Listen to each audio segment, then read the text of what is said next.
Hello students, this presentation is for class 12th economics students. We would start with macroeconomics, and in that the first unit we'll cover, that is national income and related aggregates. So before we understand all about the national income, it's very important to go for the key concepts of macroeconomics. So the first thing, as you can see on your screen, that the macroeconomics, what it is.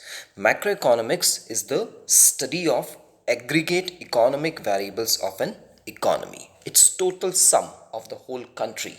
Whatever the economic activities which are taking place, that comes under the study of macroeconomics. The second concept will be take, that is consumption goods. What are the consumption goods? Consumption goods means, as the word is defining itself, the goods which are being consumed. That means all those goods which are being consumed as final or ultimate goods. Okay, and why? Just to satisfy the needs of the consumers, to satisfy their wants. So they are the consumption goods. Fine. They can be categorized as consumption goods can be categorized. The first one we can take the durable goods, that like car, TV, radio, etc. So these are the durable goods. Non-durable goods are and services like you can take fruit, oil, milk, vegetable. So these are the non-durable goods for shorter time. And semi-durable goods have slightly more time than durable, non-durable, that is like crockery, etc.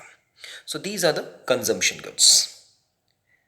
So another keyword is there, that is capital goods. You can see on your screen, that is capital goods. So all those goods which are used and help in the process of production of other goods and services. So that means they help, capital goods help in the process of production of the goods and services. So they are termed as the capital goods. Like we have a plant where the production is done, a machinery by which that product is produced. So they come under the capital goods. Fine. Okay. Let's turn the page now. Next, here we see the next term which comes, that is final goods. You can see on your screen. I think it's clear. So the final goods means all those goods which are used either for final consumption or for investment are final goods. Fine. So that means those goods which are either for consumption or for the investment point of view. So they are the final goods. So it includes final consumer goods and final production goods. They are not meant for resale. So this point has to be kept in mind, that final goods are not meant for resale. So no value is added to these goods. The value is included in the national income. Fine. So this definition you have to understand, that what are the final goods. The final goods means they are either for final consumption or for investment.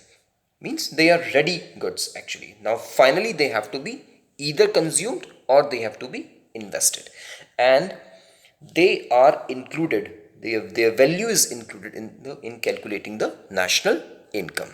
Fine. Okay. The next concept which is there, that is intermediate goods. Intermediate goods. Now what are these goods? Those goods which are used either for resale or for further production, means those goods which help in the process of production. They are termed as intermediate goods. Take the example of milk.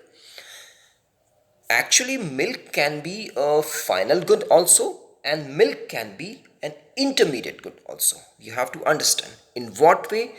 If you're buying the milk to satisfy your want, right? So that is actually final good because you are using it. A consumer is consuming that one. But when it is intermediate good, suppose the same milk is being bought by a tea shopkeeper. So what he's doing, he's making the tea for selling the tea. He's using the milk for selling the tea. So that is a intermediate goods, right? This is a difference.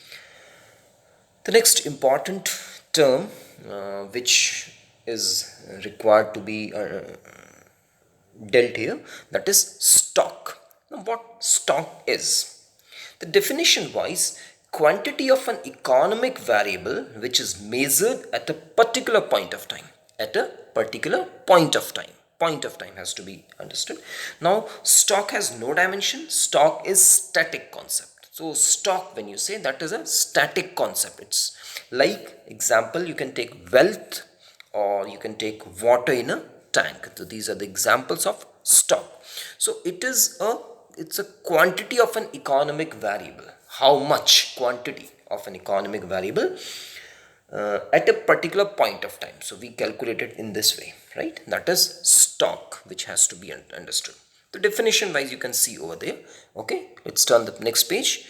We'll come over there. The next term which we are taking today, that is flow, right? These all are the economic terms, the terms which are required to be understood very clearly for understanding the further parts of the national income and its calculation.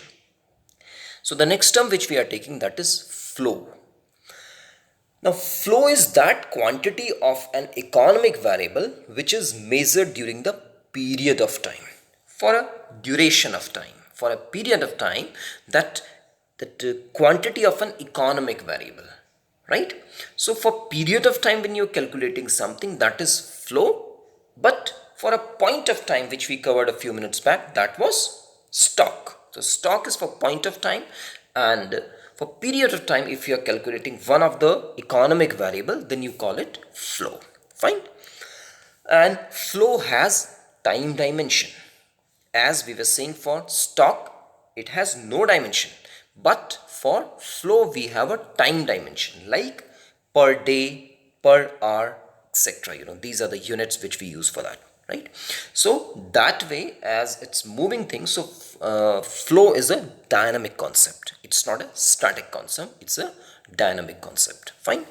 So example for that can be the investment. It's not wealth, this time it is investment. It is in flow. And we can take the water in a stream. The running water is there, so that you call the flow. Clear? Okay, fine. So the next term which we are using for today's discussion, that is investment. The word which came over here, investment. What exactly investment is? So investment is the net addition made to the existing stock of the capital. So the connecting link between the stock and the flow is the investment, because stock was fixed but flow was dynamic, right? Stock was static and flow was dynamic. The link between them is investment. So investment is the net addition made to the existing stock of capital. Whatever existing stock of capital is there, if you're adding something on that for running your production activity or running your business, for running your production, so that we call the investment. Clear? Now the next term which is over here, that is net investment. That too is one of the term which has to be familiarized, which is part of your syllabus. That is net investment. What is net? So that is gross investment minus depreciation. Gross. What is the meaning of gross? Sum total. So sum total investment, whatever the sum total investment you have done for the production minus depreciation. So that too is coming as a new word. So obvious, that way we are taking the next word for our understanding here, that is depreciation. What is depreciation, right? Perhaps the maths background students would be very clear about it. Depreciation comes in the calculation of the compound interest, appreciation and depreciation. That means it refers to the fall in the value of fixed assets due to normal wear and tear, passage of time, and expected obsolescence, right? So what does it mean actually? It is actually fall of the value of the fixed assets, and those fixed assets are used during the production process. So during that time, whatever the wear and tear is there in the value of those assets, that comes under the study of depreciation, right? And depreciation will always be subtracted from the gross investment. It would always be subtracted to calculate the this national income. In further classes we'll understand this thing, that in what way the whole national income has got a connection with all these uh, key terms which we have taken right now. And I'm very sure once you go for all these terms which we have taken here, so you will find that will help you in understanding these things very clearly. So go through them once again, try to write them down in your copies. You would find it really helpful for you. And in further videos, when we'll cover about the national income and what are the methods of calculating the national income, so keep connecting with your syllabus also. So we'll find these things will be very much helpful you. Fine. So thank you, and we'll join once again in the coming videos. Thank you. Have a nice day.